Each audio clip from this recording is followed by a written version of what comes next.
I'm gonna go on another rant about how the concept of a Mary Sue is a really toxic concept that shouldn't be perpetuated and only stifles creativity and does overall nothing productive. Because it worked out so well the last time. Greetings here, it is I, Hilariously Scary, and today I'm going to be talking about my personal beliefs on the concept of a Mary Sue. For those of you that don't know, a Mary Sue is generally defined as a character whose world revolves around them and they are absolutely perfect and is overall just a really bad character to write.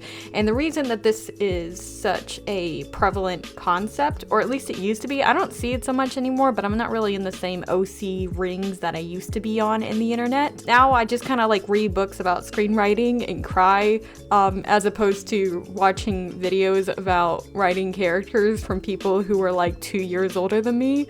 So like, college is fun.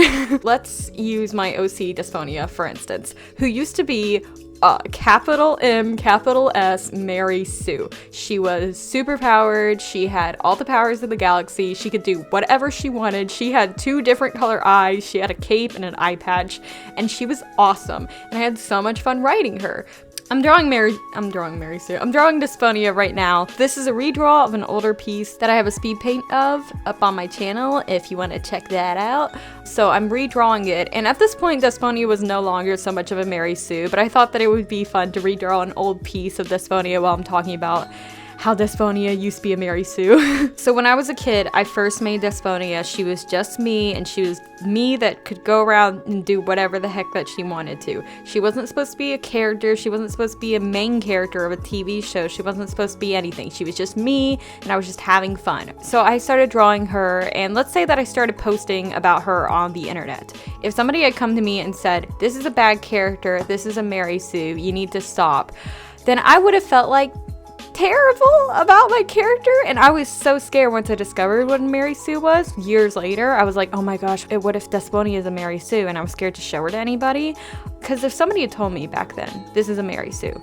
my immediate thought wouldn't be, whoa boy, I gotta fix that, I should do research and figure it out. I'd be like, oh my gosh, my OC is a Mary Sue, I'm never talking about her again, I'm a terrible person. Maybe maybe using me isn't a good example because I'm paranoid, because most Mary Sues are made by like 10-year-olds, and I was like a 14-year-old. Okay, most OCs are made by very young people that don't know what they're doing, so of course they're gonna make a character that the world just revolves around them and they have all these sort of awesome characters. But like, telling them that is not gonna fix the problem. And what happened with me is, as I grew up, I realized that having Dysphonia be all-powerful wasn't that interesting. I couldn't really do a lot of really interesting stories with a character that can just snap her fingers and fix all her problems. So I changed her from being an all-immortal, all-omnipotent being of chaos to somebody who just had space powers, and then I could play around with her just being able to portal around to other dimensions. And I had to come up with a different way for her to attack people, so I made up this system where she opens portals that use discarded attacks. So like if somebody fires in one dimension, after the bullet leaves, she makes a portal, and then the bullet comes out on her end and shoots whoever she's fighting, which is a lot more interesting than a character that could just like snap her fingers and turn you into a dolphin. I mean, which is a pretty fun power, but like, it was more interesting. So in the interest of making things interesting, I just fixed the character. And I did that with other things. I was like, it's kind of boring to have these characters that are immortal and literally nothing can hurt them. So I made a special system so that there's ways that they could die, and then that opened an avenue for all these news story ideas.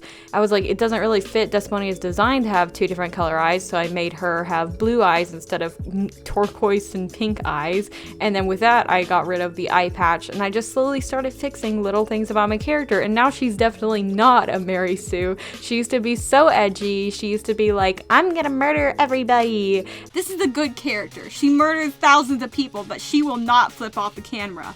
And now she's like, I don't want to murder everybody. If I wrote out a script and figured it out, maybe I could explain this better. But my point is, like, when you say something is a Mary Sue, it's like if you saw a drawing that sucked and you said, this drawing sucked. that's not productive. If you could say your anatomy, you should probably work on your anatomy, that arm is a little bit too big, or the nose is a little bit too high, or you should probably pick different colors because it's making it look a little bit muddy, then that's constructive. But just saying that it sucks isn't constructive. It's not productive. It just makes the artist feel like crap. And the same thing happens whenever you call something a Mary Sue. It boggles my mind that anybody would think that they're helping these children, because like 90% of the time it's children that you're telling this, and they will figure it out. Even then, they don't really have to figure it out. Like, if I was just gonna keep Desponia as my self-insert where I could go to my different dimensions and mess around, then I don't really need her to be anything other than what I think is fun, if it's just my little thought experiment. But if I'm gonna write a show with her and make her a character, then naturally there's gonna be some problems with having her being this OP, so I changed her and it got better, and she's no longer a Mary Sue. Like, it's a problem that solves itself, and if it doesn't solve itself, then it doesn't need to be solved. Even if somebody makes a Mary Sue and then they never fix it and they like try to write stories with this Mary Sue, then they're gonna get people that are like, hey, this character doesn't seem to have any flaws, this character's world entirely revolves around them, and they're gonna get those critiques. But you can't just be like, oh, it's a Mary Sue. That's not gonna tell the artist how to fix it. So like, even if they do end up with a Mary Sue and they don't fix it, like telling them it's a Mary Sue isn't productive. Like, it's not productive, it stifles creativity, and it's mostly just aimed at the wrong people, because like, you don't need to tell kids that what they're doing is crap, okay? Okay, with some exceptions, pretty much everything a kid makes is crap. When I was 14, I was a little bit behind creatively, so like everything I made was like at the level of a 10-year-old. Because I wasn't like trying to make some masterpiece, I was just trying to have fun. And that's what kids are doing, they're trying to have fun. If later on they want to like improve, then you can be like, hey, this character needs fixing. But in the meantime, don't be like, oh lol, Mary Sue. Like, it's okay. I'm aiming this video at people who make fun of people who have Mary Sues, but I want my real audience to be people who are scared that they make Mary Sues, because that was a lot of comments on the original video that I made about this topic. People are like, I'm scared that my OC is a Mary Sue. Freaking don't be. Like, okay, if you make a Mary Sue and they're super powerful and the world revolves around them, one of two things are gonna happen. Either the world stops revolving around them, or they stop being super powerful. Because that's kind of the way that you fix Mary Sues. Like, One Punch Man would be a Mary Sue because he's OP, but the world doesn't revolve around him. I can't speak for the second season because I'm dreading watching it. But for the most part, other people get credit for what he does. Nobody recognizes how powerful he is, and that's what drives the conflict. Because that's the problem. If you're super powerful and the world revolves around you, there's no conflict. So once you try to start building conflict, you're gonna fix the problem. Oh my gosh, I'm repeating myself. My point is, if you think that you have a Mary Sue, don't worry about it. Just like work on character creation and don't really worry about people, haters. Hashtag live your truth. Thank you so much for watching, and I'll see you guys in the next video. Bye!